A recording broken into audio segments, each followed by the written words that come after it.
Cardinal Lomeli left his apartment in the Palace of the Holy Office shortly before 2 in the morning and hurried through the darkened cloisters of the Vatican towards the bedroom of the Pope. He was praying.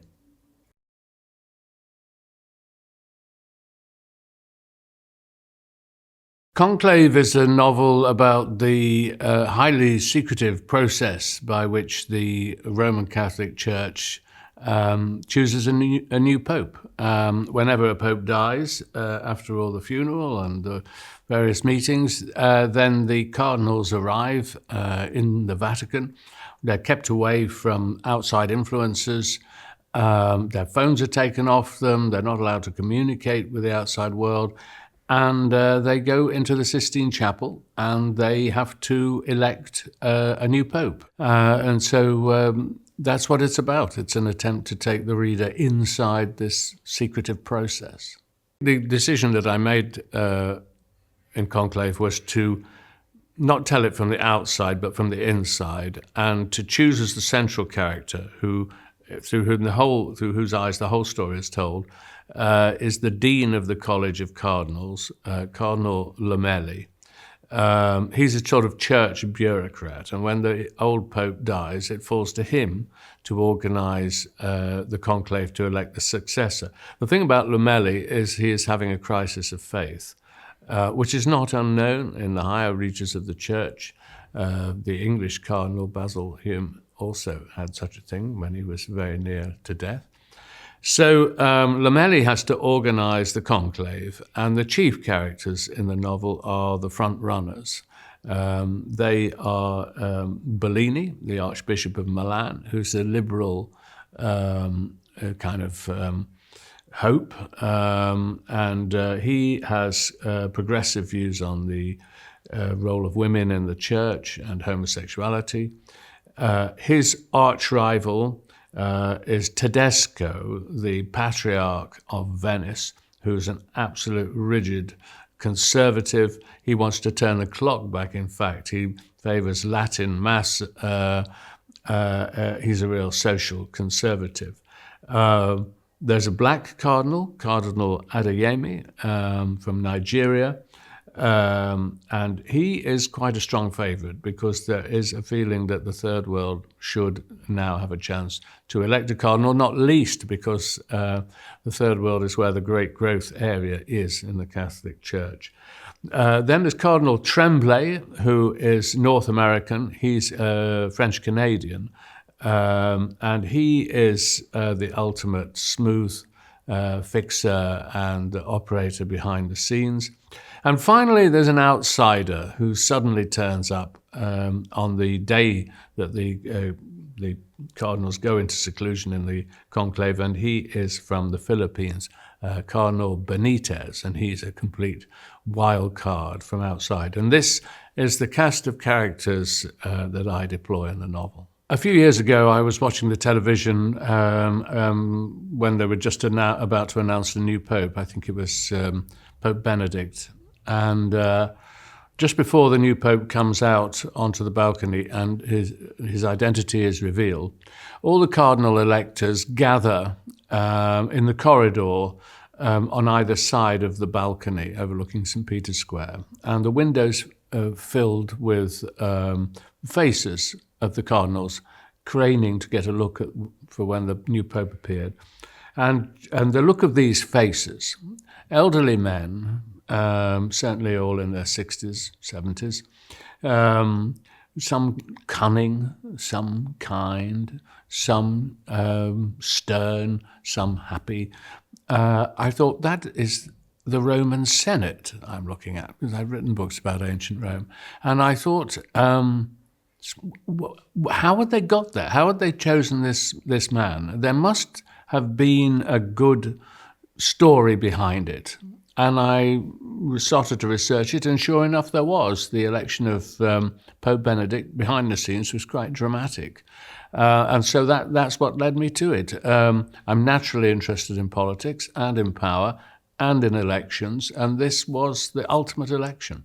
I researched it first and foremost online. I just went and looked up whatever was available about papal conclaves, and there's quite a lot. In particular, there was a kind of insider's account, anonymous account by a cardinal of the election of Pope Benedict and what had gone on behind the scenes. And then I read all the books I could find on conclaves, and then I plucked up the courage to write to the Vatican. And asked them for permission. I didn't expect them to give me a lot of secrets. I just asked if I could see the locations.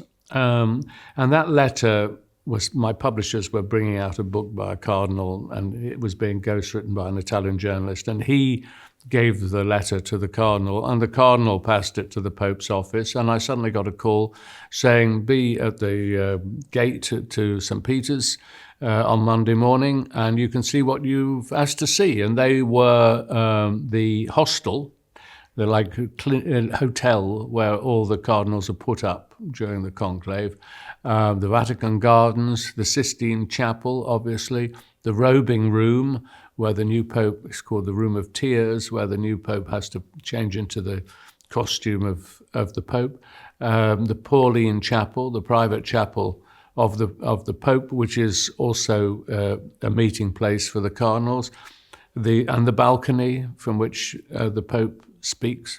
And all this was granted to me, and I had an absolutely fascinating tour. So they were incredibly useful. And I did also have some help from a cardinal called McMurphy O'Connor in Britain, who, I mean, he didn't spill a load of secrets, but he kind of confirmed what I knew. The stages of the conclave are a gift for a novelist, really, because it's rather like one of those things like the reading of a will or an auction. There's a natural drama to it. The cardinals assemble in the Sistine Chapel. The doors are locked. Everyone else leaves. And they start to cast their votes. They have to they write the person they want to see Pope on the ballot paper. They fold it. They walk with it held like this along the aisle of the Sistine Chapel. They place it on a kind of plate, and then it's tipped into an urn. And this is repeated with all the 110, and then the votes are counted. And so at the end of that round, you can see whether anyone's getting close to the 70 or so that are necessary votes that are needed. And if they've not achieved it, then they burn the ballot papers and they put a black canister into the boiler, and so black smoke issues, and everybody knows they haven't got a pope. And this process repeats and repeats until eventually they can use the white smoke and signal that they have got a pope. And in between the ballots, there are 2 in the morning, then they break for lunch, and then they come back and they vote twice in the afternoon. And it's in the lunchtime break, but more particularly in the evening break, that people discuss. And although they're not supposed to canvass for votes, and they probably don't, they do have supporters who are pushing their cause. And it's a delicate path you have to tread between looking too eager, which is fatal, but at the same time not standing back from it so much that people think you really wouldn't want to do it, the job. So it's a really great system, and actually I think it's a better system for choosing a leader than we get in modern politics, actually. The most surprising thing that I discovered was that it was, if anything, even more political than I thought. I mean, it's supposed to be, and it is really, a spiritual gathering, a great deal of prayer, contemplation, meditation, reading from the Bible, and so on.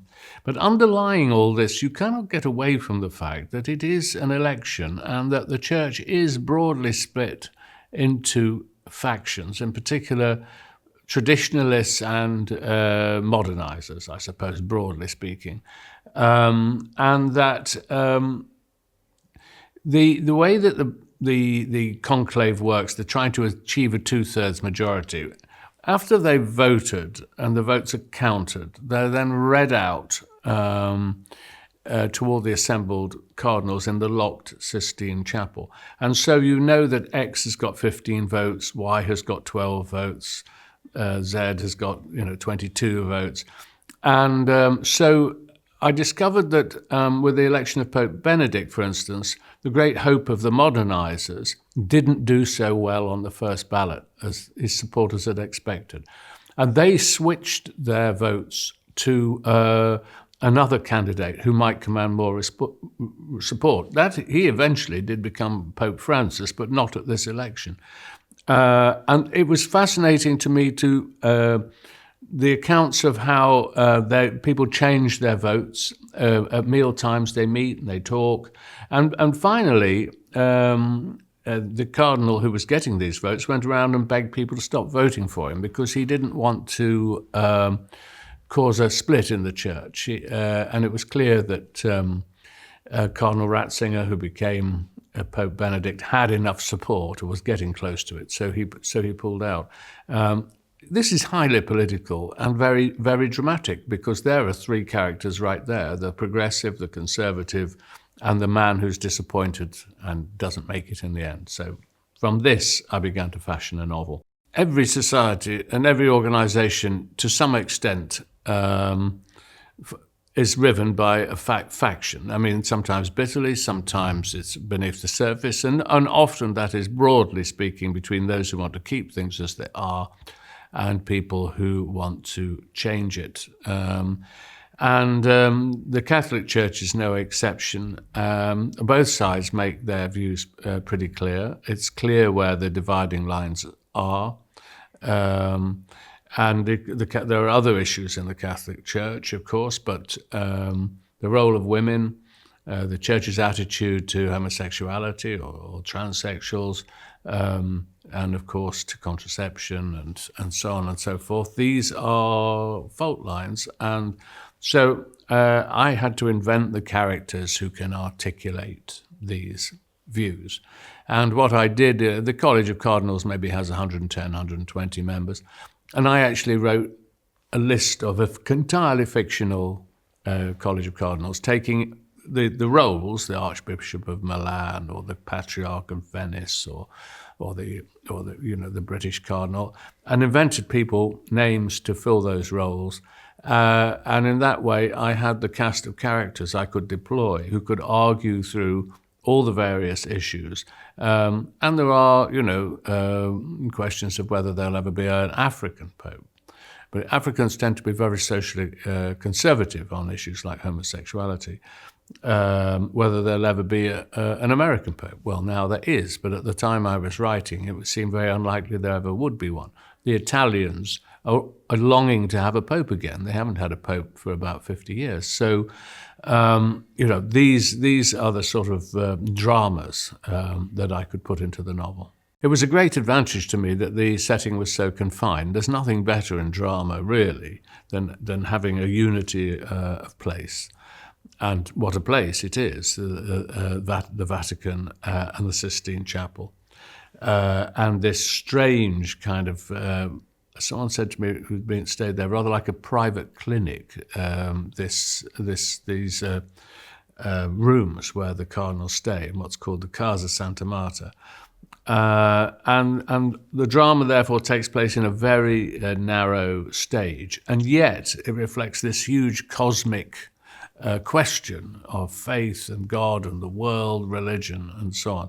So that contrast is marvelous. And in practical terms, it meant that I really only needed one morning's research trip. I mean, I could photograph it, took videos on my phone, and talked about it to the Monsignor who was showing us around, and I got everything I needed very, very quickly. So it was for a novelist, this was ideal setting. And of course for the filmmakers, beautiful and incredibly powerful imagery. So it worked on all scores, really. When I decided I wanted to write the novel, I realized I'd better give myself a quick crash course in Christianity. So I read the Gospels, the four Gospels, quickly. And I was stunned really by the radicalism of Christ's message, which is so very different from the present Catholic Church. I mean, it's leave your family, leave your parents, go out into the wilderness, follow me. It's more like a biker gang than anything else, a real cult. And of course, the message is very radical about rich men can't get into heaven, the poor are virtuous, give everything away, the message of pacifism and so on. And this did not seem to me, it seemed very paradoxical that this was represented in the Vatican.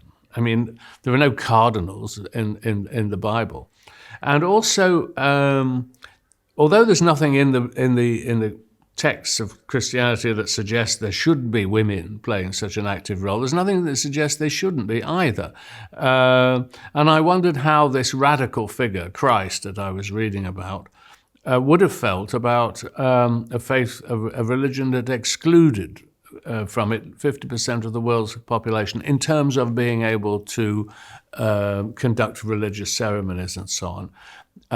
And that stayed at the back of my mind throughout the writing of the book. And the only women who are featured in the conclave are the nuns who run the hostel, the Casa Santa Marta, cook the meals, serve the meals, clean the rooms. And I thought, somewhere there, they have to be important in this story. They reflect this great silent 50% of the world's population. So they are very important. They're absolutely at the heart of the novel. And so though some people have criticized the ending of the book, I staunchly defend it because it's woven into the very fabric and themes of the fiction. That's what it's about. You may not like it, but that is what I'm trying to get at. I think every writer really likes it if if a film or television series is made of their work. It does it. First of all, you get paid for it, but secondly, it brings your work to a wider audience. Sometimes the films are pretty dire, and you wish that they hadn't been made. Generally, there's something to recommend them, but they're not very close to the book. With Conclave, it was so close to the book. Whole swathes of the dialogue are lifted directly from the book. It was so sensitively adapted and beautifully shot and directed and acted that it was a dream, really. And I'm very glad to have had that experience because it doesn't very often work out like that. And right from the moment the film was released, there was a buzz about it. And I'd been quite involved in it in the early stages with the writing of the script, with the casting, and so on. And I went on set when it was being shot.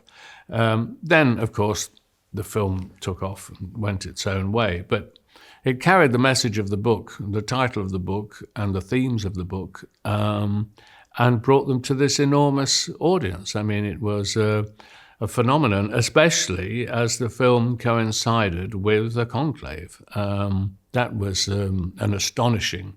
It was very sad that Pope Francis died, but conclaves are very rare things, and to actually have a conclave occurring when a film about the conclave comes out, people looked to the film to explain what was going to happen.